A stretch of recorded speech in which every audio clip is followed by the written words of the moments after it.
হঠাৎ যদি খুদের পোলাও খেতে ইচ্ছা করে বা খুদের ভাত খেতে ইচ্ছা করে, চুলায় গ্যাস থাকে না, তখন কি করবেন, রাইস কুকার নেবেন। রাইস কুকারে তেল দিবেন, সামান্য একটু হলুদ দিবেন, আদা রসুন দিবেন, দিবেন তেজপাতা, আদা টুকরা, তেল তো দিতেই হবে। তারপর নাড়াচাড়া করে একটু কষিয়ে নেবেন। লবণ দিবেন, হলুদ না দিলেই ভালো, যেহেতু খুদের পোলাও।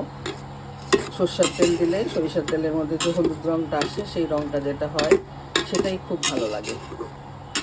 তাই আমি হঠাৎ করে একটু রান্না করছি, ভাবছি একটুখানি খুদের পোলাও খেতে চেয়েছি, সেই জন্য এটা একটু বসালাম।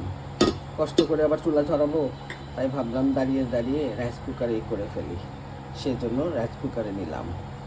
দিলাম পেঁয়াজ, দিলাম রসুন, দিলাম একটু আদা পেস্ট, আবার আস্ত আদা, টমেটো, সয়াবিন তেল, শেষে দিব কিন্তু আমি সরিষার তেল। তারপর চালটাকে ভালো করে ধুয়ে পানির পরিমাণ দিয়ে বসিয়ে দিব, অটোমেটিক হয়ে যাবে।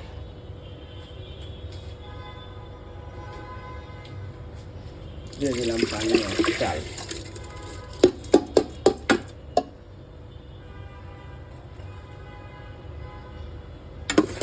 নাড়াচাড়া দিয়ে খুব টেস্টি হয়।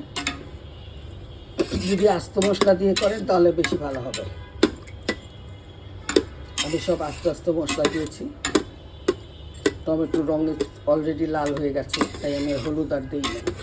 চাইলে একটু হলুদ দিতে পারেন যারা দিতে চান, না দিলে স্কিপ করবেন।